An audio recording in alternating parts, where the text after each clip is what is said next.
This is NHTV2, North Haven Government Television, a service of North Haven Community Television. The following program is brought to you through the support of the Town of North Haven. I'd like to call the Board of Fire Commission meeting for Tuesday, April 26, 2022 to order. I'd like everyone to please stand for the pledge of allegiance. I pledge allegiance to the flag of the United States of America and to the republic for which it stands, one nation, under God, indivisible, with liberty and justice for all. Thank you very much. I'd like to ask for the approval of the minutes from the last Board of Fire Commission meeting dated March 22nd, 2022. Do I hear a second? Second. Any question on the motion? All in favor? Aye. Opposed? So moved. Chief's report. Thank you, Commissioners. So before you this evening, Local 2097 was kind enough to provide you with some challenge coins. So you'll find those in front of you. That's courtesy of, again, North Haven Fire Union. Other than that, I'll start moving forward with the report. So the last time we met was on March 22nd. So the stats I'm going to give you now are going to cover from a time period of March 22nd through April 25th. So as we sit here today, we're at 1,600 alarms exactly, and at this time last year, we were at 1,374, so we're up about 226 alarms. Since our last meeting, we provided ALS intercept on 15 different occasions. We've had 23 incident responses to the highway, 93 incidents in which just an ambulance responded with no fire support. And of the calls we responded to, 52% of which were EMS related. Approximately 437 incidents since our last meeting, 108 of which were overlapping, which accounts for about 25% overlapping incidents. And that covers the alarms.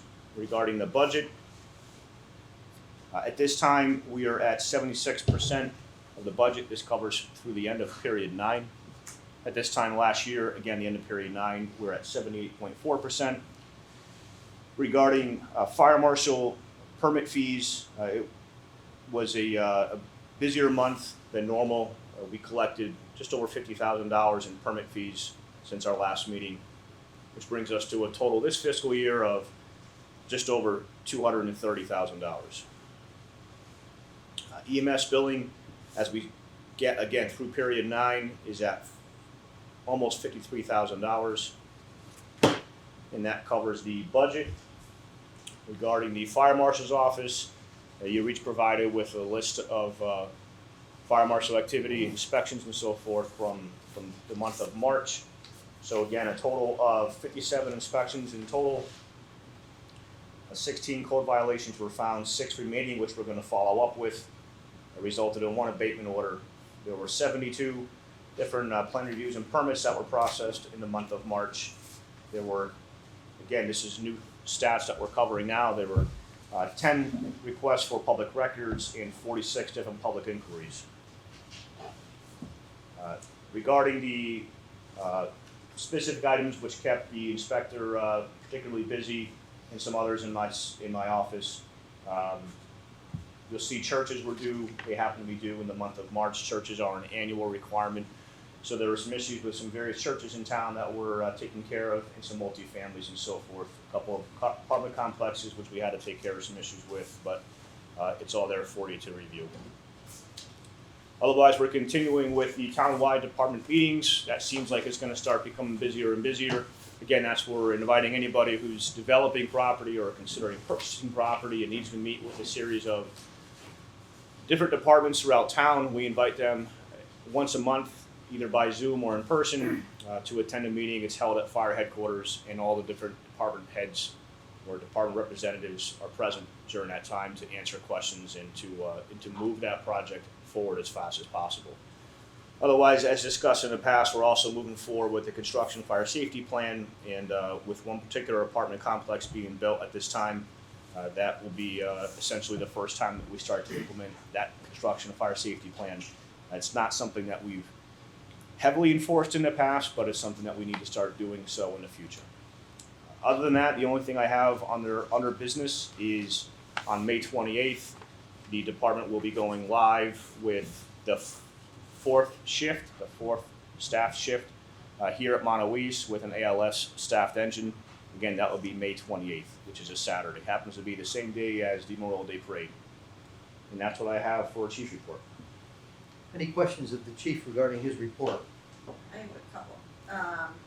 So the permit fees, you said this month was particularly busy, so are we, that there was some conversation at the Board of Finance meetings about whether we were gonna come up with the projected amount of revenue that you expected. Is that putting you in line in where it was projected?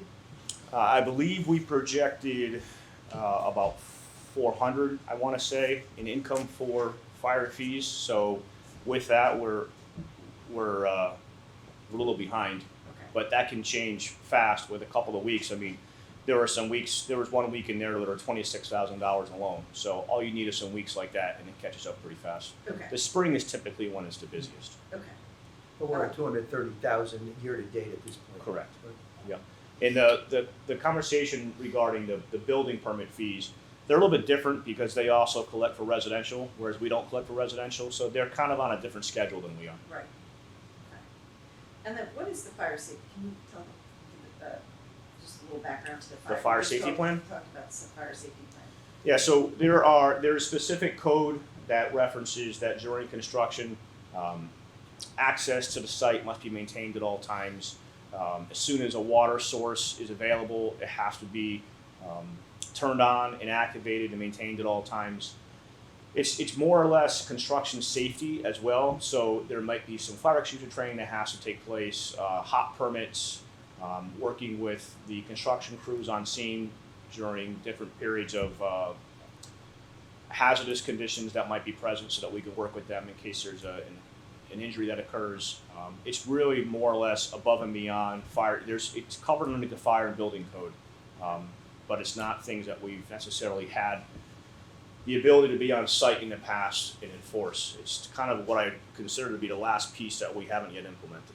Okay, I remember you talking a little bit about it, it just wasn't clear. And then I just have a few quick questions about the EMS billing. I know we talked last time about, who bills when there's transport to the hospital, but I've had a couple people ask me questions about if, is there billing that happens for, services that happen in the home? Yeah, there can be. Okay, Yeah, so the billing, there's essentially three different ways that we're capturing billing. One is with a transport by the fire department, which does not happen often, but Right. it does happen from time to time as a need arises.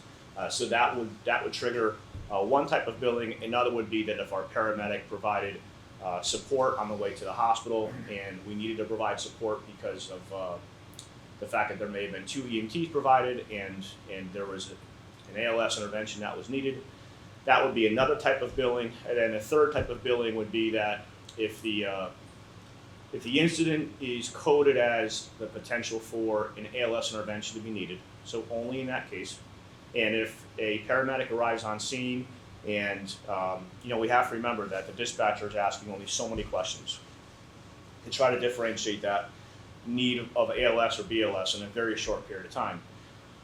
Further questioning by the paramedic and further assessment by the paramedic when they arrive on scene will determine if that individual truly needs to have an ALS intervention taking place on the way there. So there's what's called basically an ALS assessment. And so if an ALS assessment is conducted and the paramedic can medically downgrade the individual to BLS, then there's associated billing for that as well. The only thing to keep in mind is these are all the same billing mechanisms that the former ambulance provider was charging our citizens. This is nothing new.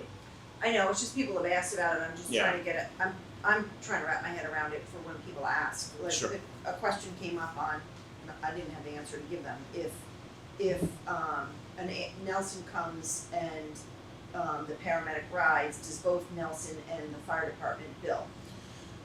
It depends. So if it was a BLS ambulance that was provided, Nelson will bill for the transport, we'll bill for the ALS. Okay. But there's also times that the patient is in such grave condition that we'll send staff to assist, and we're not getting any billing for it. Okay, That's just the way that it is. Right. Obviously, people's life is above and beyond billing. right. Yeah. So not every time that we send staff are we necessarily getting any kind of revenue from it. Okay, and then, are we just billing like insurances, Medicare, Medicaid, or is it, what is the mechanism for, or do the residents actually get billed? It depends. And so the company does what's called soft billing.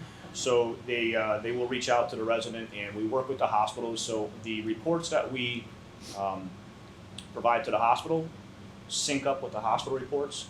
So in a matter of a couple of days, any insurance information that the individual provided to the hospital would show up on our reports as well.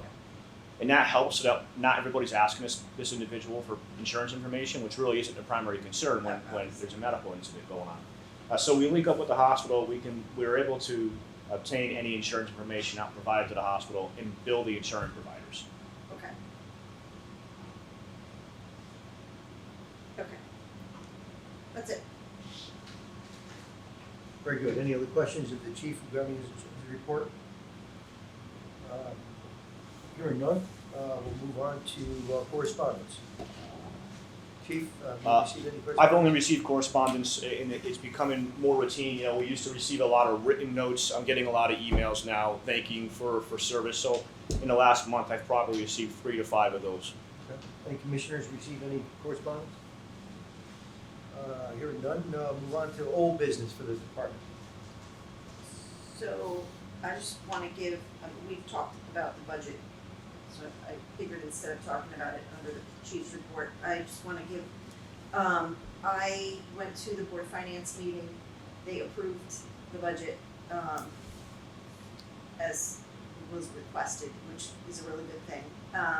But I had a, conversation with the board of finance or public comment where I asked them, as they're reviewing budgets, not to spend, that the role of the Board of Finance is not really to be into the operations of the fire department. And I just wanna let everyone know that Chairman Monaco agreed with me.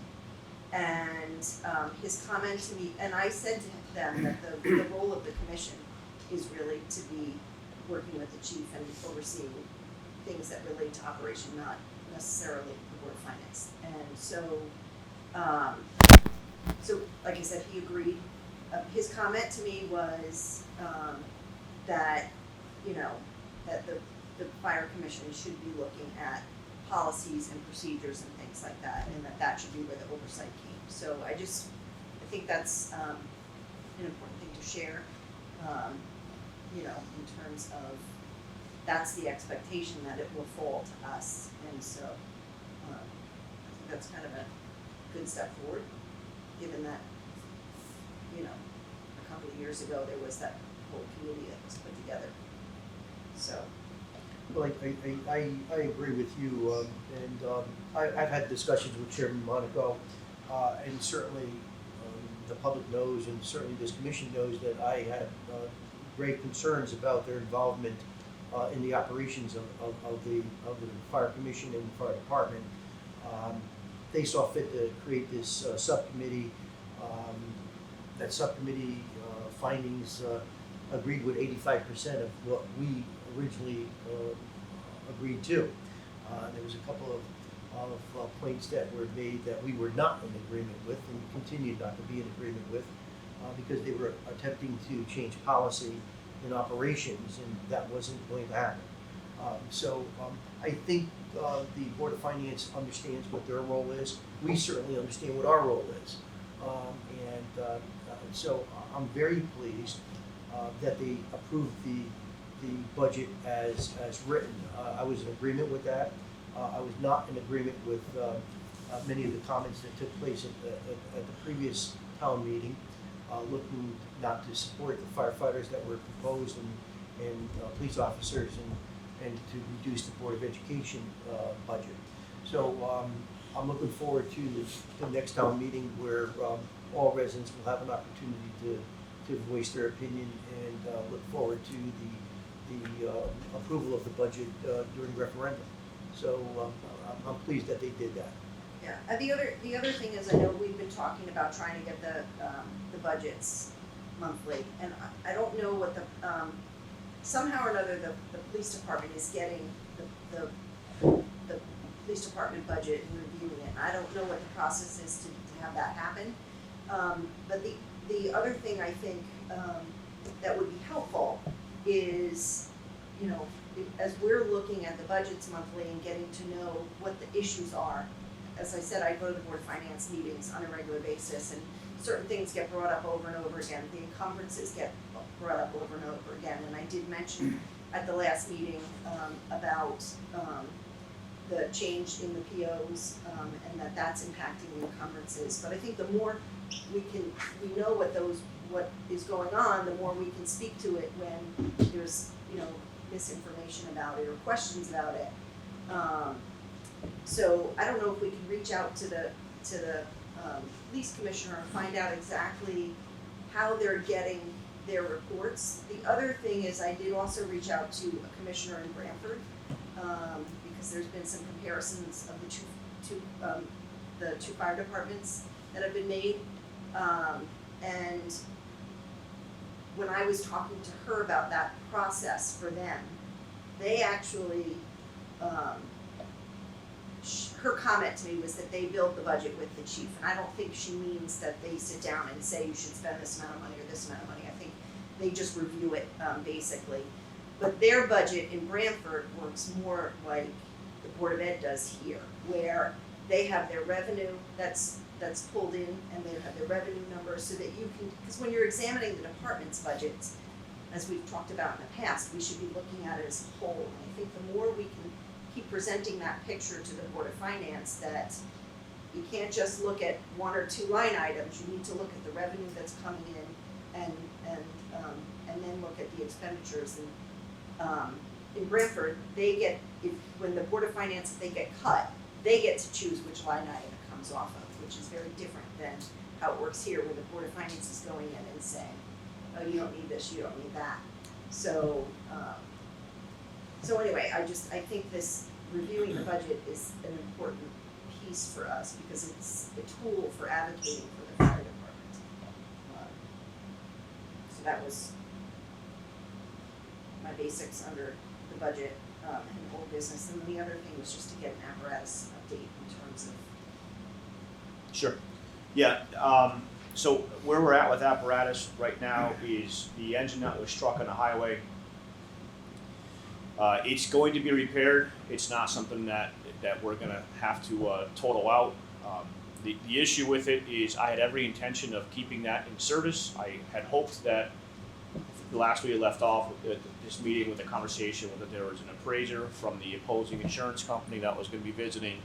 And my intention and the mechanic body shop's intention was to keep the apparatus in service, to agree upon the damages that need to be agreed upon in a price, and to move forward. And then while parts were coming in, to be able to put that apparatus back in service. Unfortunately, that's not going to happen.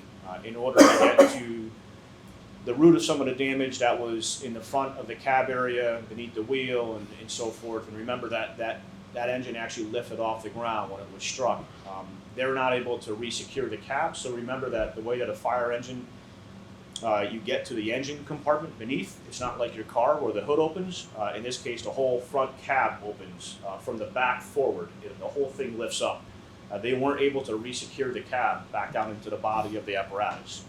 So that takes it out of service. The body damage was so extensive that they're not able to re-secure it and to trust that it's going to stay secure. It results in alarms going off and everything else. It's just not usable. So what does that mean? That means that we've been without that apparatus now for about a month, and the latest as of yesterday was that may be about 4 more months to go still. So that puts us at a significant operational disadvantage in terms of apparatus, in suppression apparatus specifically, because we're at that time of year where we should be sending apparatus out for its annual pump checks and its annual DOT checks. And every time I do, I'm short an apparatus somewhere in the station now, every single time. So that has resulted, and then that doesn't leave us any depth for other things that are happening. That you know, a light comes on, just like your car, a light comes on the dash and it says check engine. You know, we can't continue to drive that engine at that point. We've got to go get it serviced and get it taken care of. We've already had to, this station that we're sitting in, Monowese, did not have an engine available to its volunteers for a couple of days because we didn't have engines available. We've been to the point where we have only one operating engine right now in the West Ridge and the West Side, and we're doing all we can to try to stay ahead of things. We don't want to end up behind on our annual checks, but we also need to be a little diligent in terms of just what exactly we're doing right now. So unfortunately, there's some things that are coming back right now for repairs that we're saying we can't do the repair, we'll have to wait. And that may throw off next year's budget because some of the repairs we might do this year might have to wait till next year. I mean, there's an end to this. We expect 2 engines to be delivered in a year.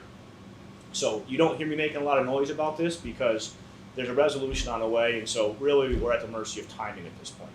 So when the 2 new engines arrive next year, we'll be able to look at the fleet and take the ones out of service that make the most sense. There's no question that one of the ones that are coming out of service is the 38, 39-year-old apparatus.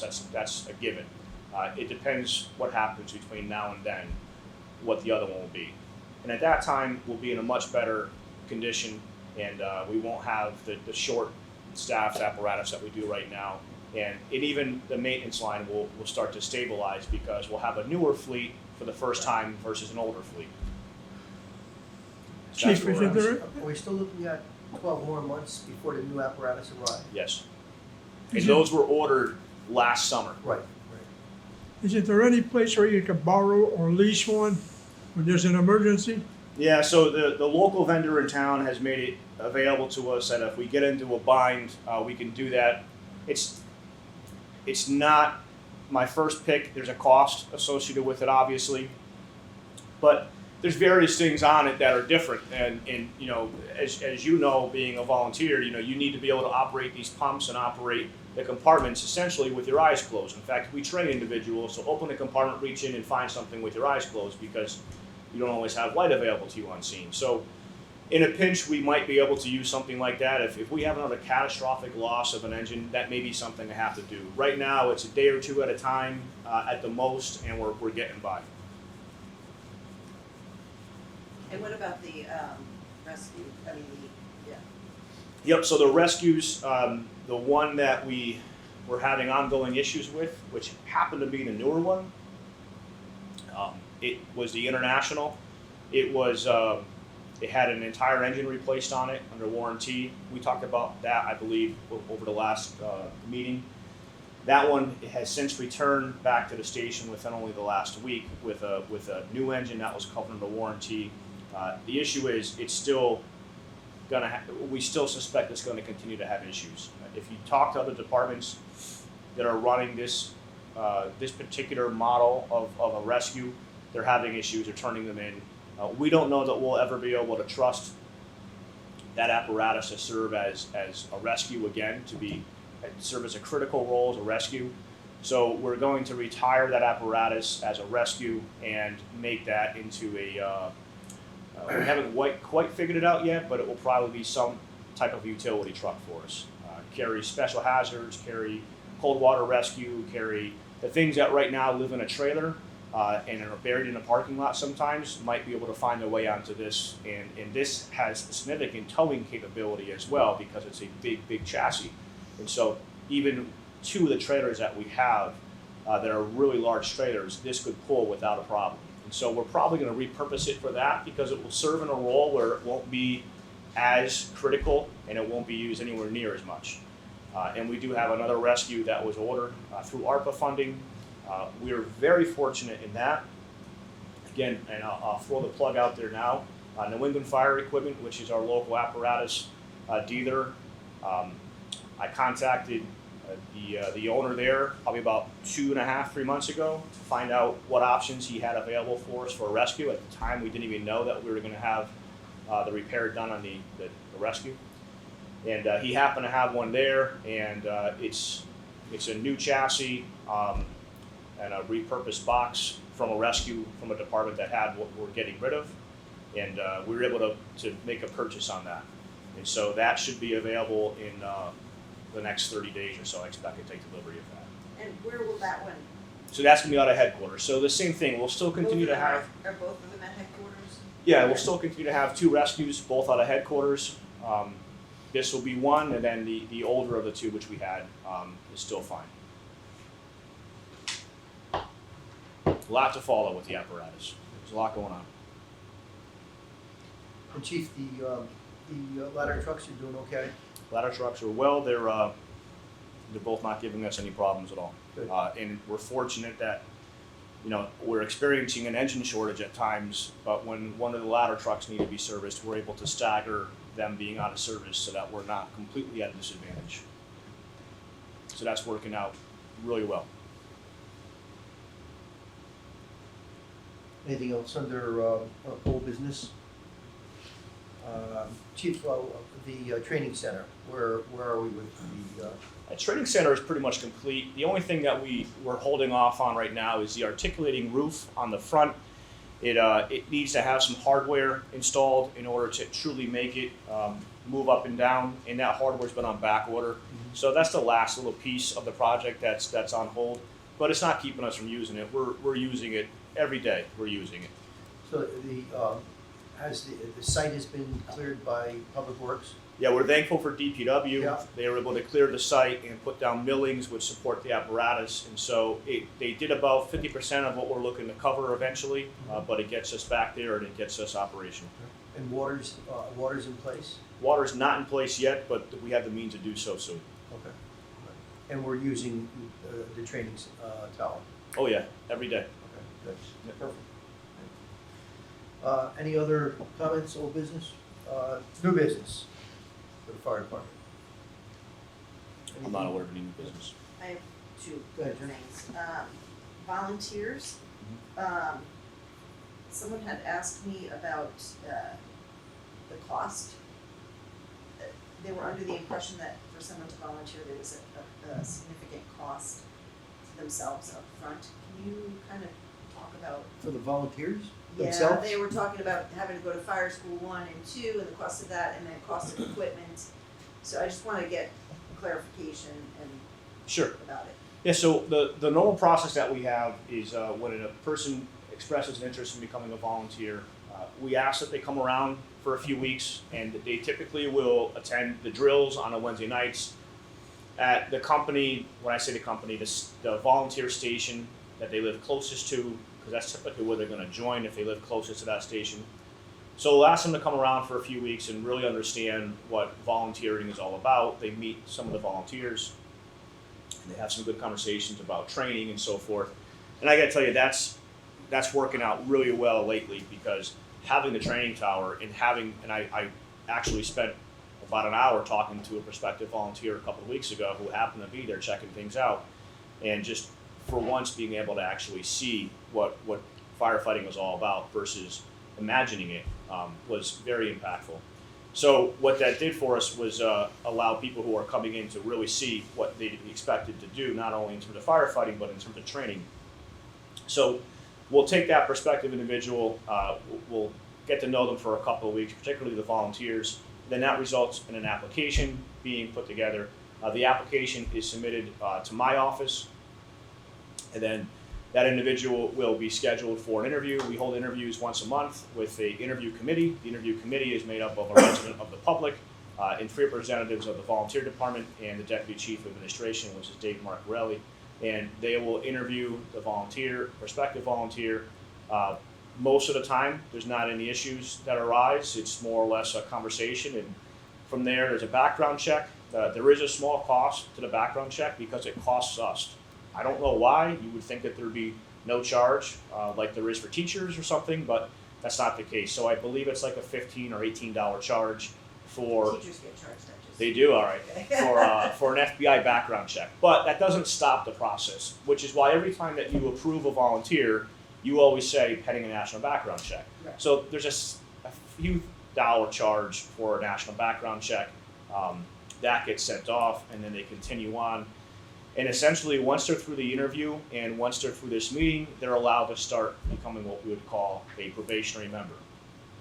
The only requirement that we have for you to come off of probationary status and become a volunteer, as the commission knows, is to serve for 6 months to a year, depending on your background and what experience you have, and also to obtain the Firefighter 1 certification.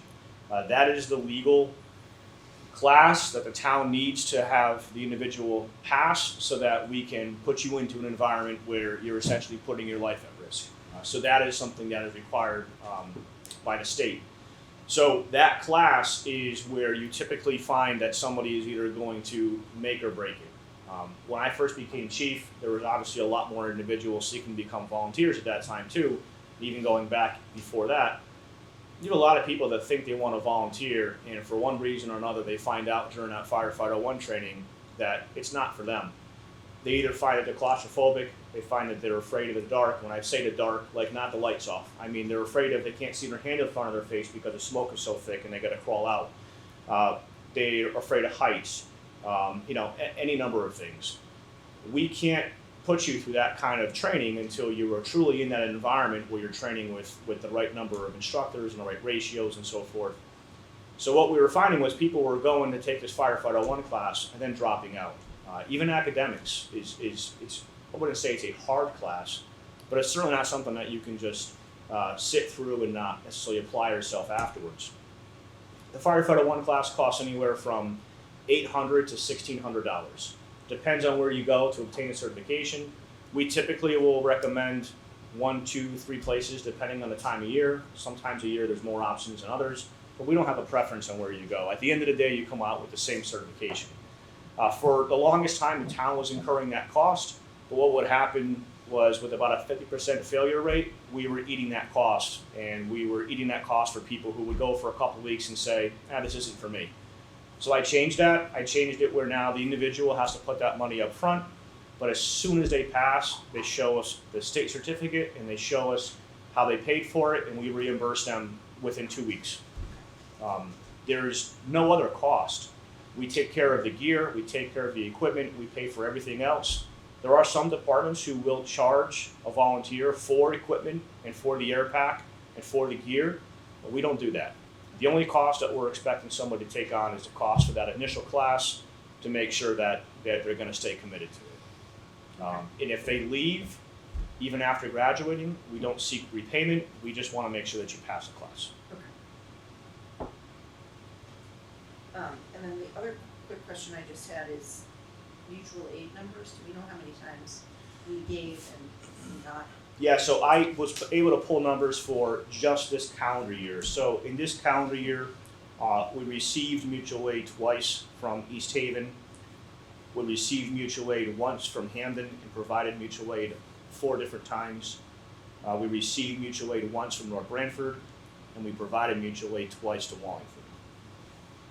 And those were all for fire incidents. This is not for medical incidents. So we provided to Wallingford, they haven't provided to us? Correct. And then what was the other one? 2 to Wallingford, 1 from North Branford, 1 from Hamden, 4 to Hamden, and 2 from East Haven. And those are our typical partners that we work with on a regular basis. So we're actually providing it more than we're receiving it? As we sit here today, yes, give it a couple of weeks and that may change, yeah. Okay. It changes that fast sometimes. I found the article that you sent over to us quite interesting, where some municipalities rely on their neighbors more and more rather than funding their own fire departments and having manpower and person and equipment. Obviously, that's not our case. We're not at that point, and I think the availability of mutual aid in having Hamden and Wallingford, New Haven, East Haven, those towns willing to assist us in the event we have a catastrophic issue, as we did a few years ago with that blown up home over there right down the road. And when we had all surrounding towns come to assist us. Those kind of catastrophic issues, we obviously need that assistance. But as the chief has indicated, many times, a simple raised ranch or ranch with no basement, if there was a fire, we would require 16 firefighters to attack that fire. We only have 10 firefighters on per shift, and certainly we're proposing that at the 11th. But even with that, we're still going to be understaffed in the event we did have a house fire. So we would absolutely need to call in mutual aid, would be my expectation, Chief, in the event of a fire of that type. So I think we do the best we can with the staff that we have, and we continue to do so. But we've been behind the 8 ball for many years. And I think, again, our firefighters do a tremendous job in responding and providing the services to our residents. But mutual aid is an important component in the relationships that the chief has fostered with the Chiefs Association, our local chiefs surrounding our community, has really paid off in dividends, because when we do have to call upon them, they are there to help us. So it works out quite well. And thank you for doing that, Chief. Yeah, the only thing I would caution is, and this seems to happen from time to time, is we can't draw any conclusions on call volume, call type, number of fires, or anything else based on these numbers. We can't do it. There are house fires that we have that we're not getting the 16 firefighters on scene, that we're not calling for mutual aid. Right. We call for mutual aid when our backs are against a wall, and we're looking at a house that's fully involved, and we don't have any volunteer resources en route yet, and we're saying, we need help now. You cannot draw any conclusions based on how few times, let's say, we've called mutual aid this year to say, well, they're not that busy. Yeah, that wasn't. No, I know. I got some that will. article. I was Yeah. just curious about. Some will try to make that distinction. Sure. That, oh, they must have enough staffing. That's not the case. We try not to call mutual aid because obviously we're pulling it from our town. And I got to tell you, I'm not going to say which towns, but there's some towns that will call mutual aid from. And no sooner do they arrive on scene, they're saying, we got to get back to town. We got to go. And so we try not to call too often. We have a great working relationship with 1 or 2 towns particularly, and so it's working out really well. And this is all still kind of new. This isn't something that we were doing even a few years ago. Yeah. Chief, did they charge us anything on this, when we call them in, No. manpower or for the equipment? No, there's no charge. There's just an expectation that we're going to be able to reciprocate, which we're obviously doing. But the article that was sent out to us, Joe, clearly indicated in that particular situation, one town was calling another town's fire department very often. And ultimately, they wound up, their fire commission came up with a fee to say, okay, if you're going to call us out, we're going to have to charge you, for our personnel and our apparatus to go out, because obviously the other town wasn't underwriting the cost of firefighters or their apparatus. They were using the other taxpayers', property, if you will. So, I think we've done a good job. I think we use mutual aid when necessary, and we certainly don't take advantage of any of our neighbors, as they don't take advantage of us. And we're really appreciative of our neighbors who are providing mutual aid for us. Absolutely. Anything else under new business? Chief, I'm not sure if it's new business or not. I know the department is going to be doing a drug take-back. Will that be under the good of the department, or is that something? Yeah, we can cover it Okay, now. yeah. It's offered through community services. Yeah. They use our site because our site is a secure site, and it's laid out in such a way that we can have vehicles come and go pretty easily.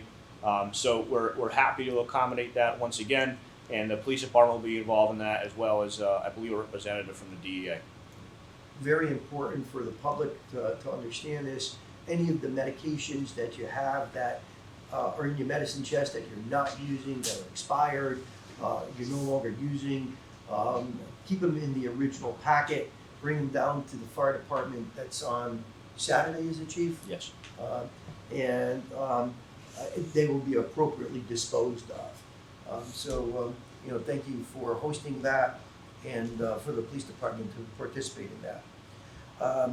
Good of the fire department. Go to the department, so I want to bring to your attention that the CERT class successfully graduated a number of individuals again 2 weeks ago. The CERT team is on fire. They are doing an incredible job. The leadership team that we have in place right now with CERT, I can't say enough good things about. They work together, they have fun together, and they're really turning that team to places that we didn't expect them to be quite yet. It's still a new team.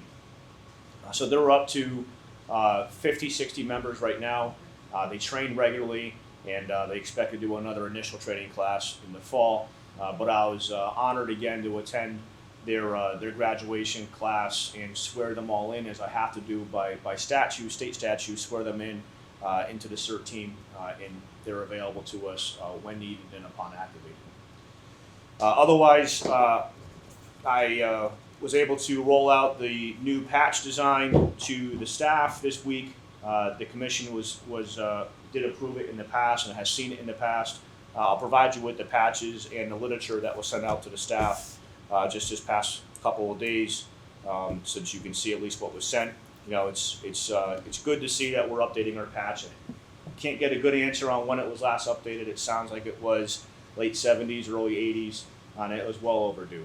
And the nice thing about this was chosen and designed by our staff. So that's where I'm at for good of the department. That's all I have. Very good. Any other comments for the good of the department? The parade, Chief, you did mention that it was May going to be 28th. May Yeah. 28th. We'll have another meeting between now Yeah, and then. absolutely. Public comments. Just want to introduce myself. My name is Todd Haggerty. I just took over as president of the North Haven Professional Firefighter Association this past month. Just wanted to come down, give you guys my card. If you guys need anything or have any questions that I can help the chief out with or you guys out with, please don't hesitate to get hold of me. All right? Thank you very much and congratulations on being appointed president.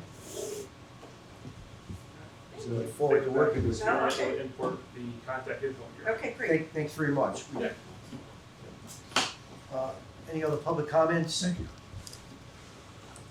I just wanted to address a public comment that was referenced last month by our third selectman, at which time there were some questions, and I was hoping that she would be here tonight. I asked her to come back. She had questioned the next one. She had questioned the end of year stats for 2021 that were advertised, that were posted on Facebook. Again, that Facebook post, here's how it read. It said 2021 marked another busy year for the North Haven Fire Department. Company responded to 4,896 calls for service, including 23 building fires, 15 vehicle fires, 99 fires within buildings, 43 other fires, which included brush, rail, dumpster, etc., 346 MVAs, 95 hazardous conditions, which included carbon monoxide, hazardous materials, wires down, electrical fires outside, 304 alarms, and 2,593 EMS incidents. And then it went on to talk about why the call volume was potentially as high as it was. Those numbers were by no way meant to be an all-inclusive capture of the call types that were responded to. They did not equal 4,896, not even close actually. So one of the things that was asked was what were the call types that were not counted in that. And so there were a number of service calls. Service calls aren't necessarily have the appeal that the calls I just read off include. So service calls could be things like lift assist. It could be things like lock-outs from houses where people are locked out of their house and they can't get in. There could be things like a child locked into a car. That's not a medical call, that's a lockout. There could be things like people that are stuck in a stalled elevator. We have several of those. And then service calls. So water rescues, water issues in homes that are resulting in electrical issues. It could include assisting other federal agencies like the police department with different types of things that are going on in town, where they need entry into a building or what have it be. It could be smoke investigations. It could be a person in distress. It could be a dispatcher error where the dispatcher sets up the fire department to respond to an incident. A call type is pulled, and the shift commander or whoever says, "No, we're not going to go to that. Send just the ambulance." There could be a number of things that result in that. unauthorized burning. You know, we get tied up in a lot of these different incidents in town where these neighbor disputes and then turn into people complaining about burning. We go to a lot of those. And then obviously some mutual aid calls in there as well. Other things like good intent calls, dispatched to the wrong address, no incident found when we arrived, steam or vapor or fog that was thought to be smoke, smoke from again, open burning complaints, hazardous materials that we were dispatched for but found no hazmat when we arrived. These alone add up to over 1,000 incidents. And so that's how that number of 4,896 alarms was founded last year. That's exactly the number of calls that we responded to. Those aren't runs, so what people seem to confuse calls with is in some departments you hear what they call runs. If runs are every apparatus that goes on a call would be considered a run. We don't count runs. If I were to count runs, we'd be at 6,000, 6,500 runs, which means that I was counting every time an apparatus went to a call. These are 4,896 alarms. Remember that the other thing to keep in mind is, you know, we're not dispatched for these types of calls. They often come in as smoke in the area. They come in as you know, a larger bucket. There's only, let's say, 10, 12 buckets of call types, and we filter them down to be something that are much smaller in nature for reporting purposes on a national level. But these calls, they don't originate necessarily as something like I just described. They originate as something much larger. So that's where we stand. We validated it was 4,896 calls for service last year. And I think that's important to note. Absolutely, absolutely. And that number continues to rise. As reported. As reported. I'll entertain a motion to move into executive session. Second. I'm sorry. So, So moved. Thank you. I'd like to reconvene the Tuesday, April 26th, 2022 North Haven Fire Commission meeting. I'd like to ask if there's any further business coming before this commission. Hearing none, I'd like to make you aware that the next North Haven Fire Commission meeting will be Tuesday, May 24th, 2022 at 6 p.m. at the Mount Louise Company 2 Community Center, 282 Quinnipiac Avenue. I'll ask for a motion to adjourn. So moved. Do I hear a second? Second. Go ahead, Joe. This meeting is adjourned. Thank you very much. The preceding program is brought to you in part through a grant from the town of North Haven.